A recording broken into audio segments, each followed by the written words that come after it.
They will tell you that you married the safest seat in that world, the most envied chair at the table, the one 100 women would trade their whole lives to sit in. Stay with that a second, because in a little while the gifts start arriving, and not one of them is what it looks like. A house with no door you are allowed to use, a power that only ever ends up pointing back at you. A pile of things you are never supposed to remember, stacking up inside you like a confession waiting to be read. And one night, far from here, a room full of men who love you will go quiet and start doing math. You will be sitting in the most protected seat in that world, and you will feel the air in it get thinner. The only question that matters is the one nobody will answer yet. When it all comes apart, does the door finally open the other way, or did it only ever open one way the whole time? You are the most envied woman in the room, and you do not yet know that is a sentence, not a prize. The dress is heavy with beadwork, the hall is gold and candlelight, every face turned toward you is smiling, and every smile is quietly measuring something. Tonight you marry into the safest seat in that world, the chair beside the head of a family no one dares touch. Men twice your age lower their eyes when you pass. Women you grew up with would give 10 years of their lives to stand where you are standing. Your new husband takes your hand, and the whole room reads it as protection. A ring goes on. Somewhere behind all the music, a door settles soft into its frame. You feel only the warmth, the weight of the jewels, the hush of people who are afraid of the man beside you and gentle with you because of it. The safest seat, the most envied seat. You sit down in it like it was made for you. It was. The gifts do not stop. They arrive the way weather arrives, unasked for and without any end. A closet the size of your first apartment, and then a second one. Cars you will never learn to drive, parked and polished for a glance you might give them. An account with your name on it, and no ceiling you have ever managed to reach. You buy your mother a house. You send your sister somewhere warm. You stop looking at prices, then you stop looking at totals, then you stop counting it all. It feels like being loved very loudly. Strangers send flowers, shopkeepers close early when you walk in. A man whose name you do not know carries your bags and will not take a tip, only a nod. This is what they promised you. This is what everyone outside would call safe. Every good thing you ever wanted is here, handed over before you can finish wanting it. You think you are being made rich, you are being furnished. The difference will take years to feel, and by then the room will already be locked. It is a small thing that finally shows you. A weekend.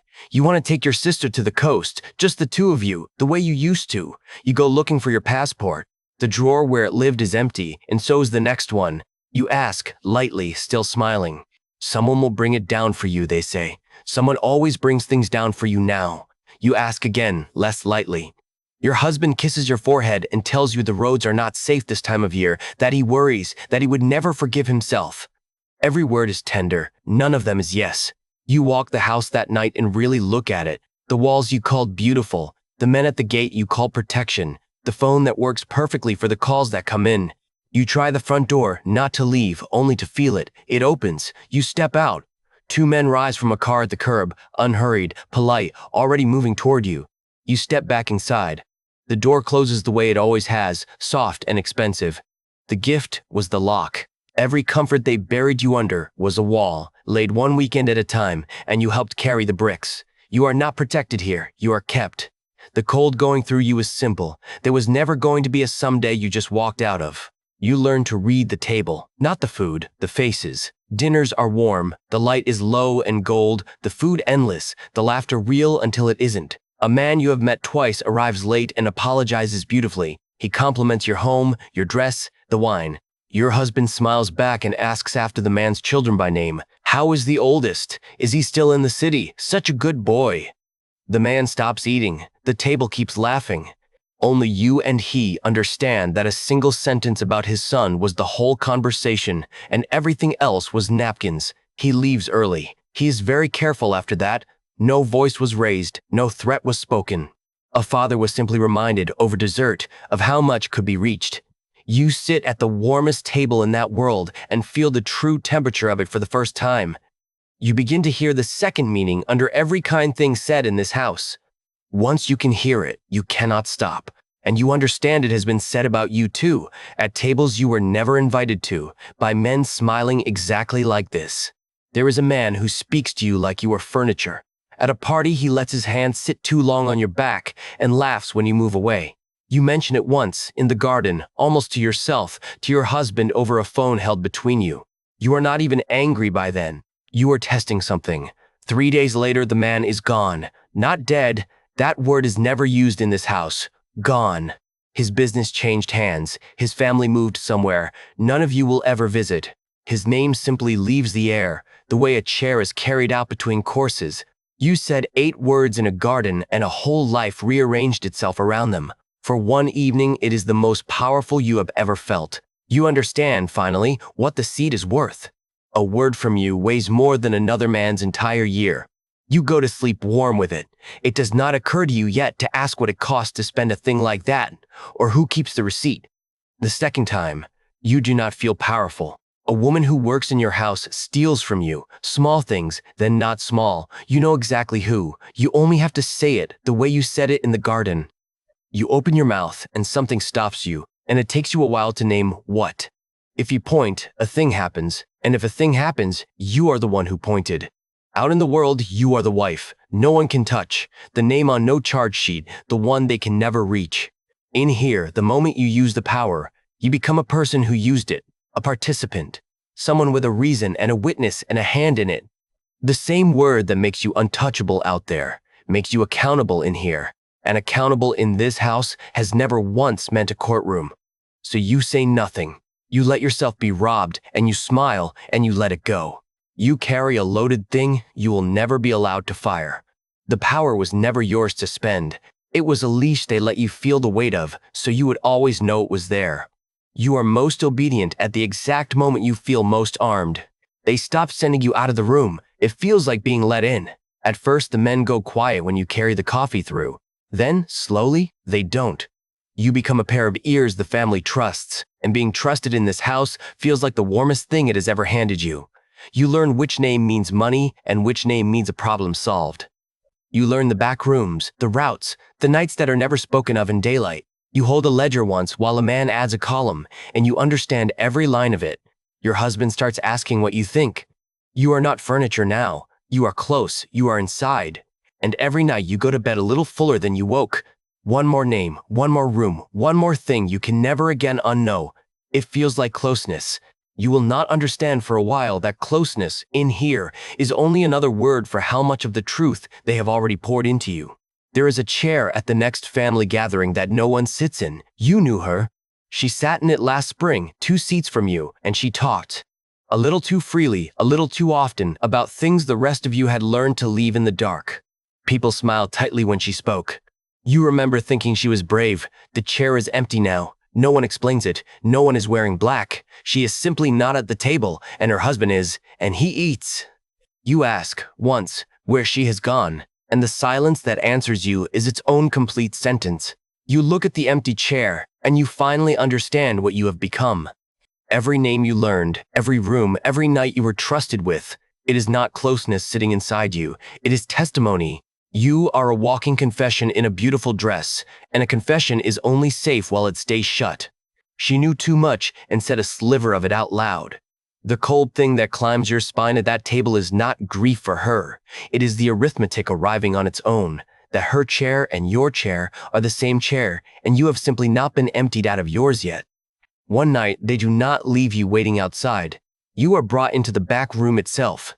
The door is heavier than a door should be, and when it shuts, the sound of the party disappears all at once, as if the whole house above you stopped existing. There is a table. There are men who do not look up. There is a thing being decided that you will carry for the rest of your life, and you understand, standing there, that you were brought in on purpose, not to speak, to be present, to be one more person who is in the room, who can never later pretend she was not. They are not letting you closer. They are sealing you in, one shared secret deeper, where the air does not move. When the door opens again, the music is still playing upstairs, bright and warm, and it sounds now like something happening to other people. You climb the same stairs you came down. You are not the woman who came down them. Nobody in this house ever leaves that room the same, and nobody ever mentions it again. It comes at the worst hour of the night, the way it always does. Lights you have no name for fill the windows, blue and white and turning. Doors you trusted come off their hinges. There are more of them than you ever imagined, and they know which rooms to walk to first. Your husband does not run. He stands in the hall in his shirt and tells you, calm as a man ordering dinner, that it will be handled, that you are protected, that the family takes care of its own. They lead him out past you. He looks back once, and the look says, trust me. And you do. You reach for the oldest belief you were ever given in this world, the one underneath all the others, that when it truly falls apart, these men close around their own, and the man who loves you closes first and hardest. The cars take him. The house goes quiet in a way it has never been quiet. You stand in the wreck of your own front hall and tell yourself you are still the most protected woman in that world. You have one night left to believe it. By morning, the kitchen is full of loyal men. They come to you one at a time. They take your hand, they kiss it, they call you by the title the dead and the jailed are honored through. They tell you not to worry. And while their mouths are warm against your knuckles, you watch their eyes, and their eyes are doing arithmetic. You have learned this house far too well not to read it now. You are a number to them this morning. On one side of the line, everything you keep silent, everyone you keep loyal, every year you stay useful. On the other side, everything you know. The rooms, the ledger, the back room, the chair that went empty, and what all of it becomes the day a stranger with a badge offers you a reason to open your mouth. They are not cruel about it. That is the worst part. They are gentle and grieving and pricing you in the same breath. The family that cared for you was never loving you. It was insuring you the way you insure a thing that could one day cost you everything. And somewhere in the house, slower than the rest, with far more pain and exactly the same pencil, the man who loves you has started the same sum. You feel yourself drop through the last floor you thought you had. You are not their queen this morning. You are their exposure. And a human being you finally see can be turned into a line item by the very people kissing her hand. There is a car at the curb. There is always a car at the curb now. But this one is different, and you know it the way you have learned to know everything in this house. Without being told, the engine is running. The back door is open. No one has said your name. No one has said, get in. It simply waits, patient, its exhaust curling up into the cold, while inside the house the loyal men finish deciding what you are. You stand at the window with the key to your own front door in your hand. The door you proved years ago only opens one way. And you understand that the whole of your life has narrowed down to one small motion.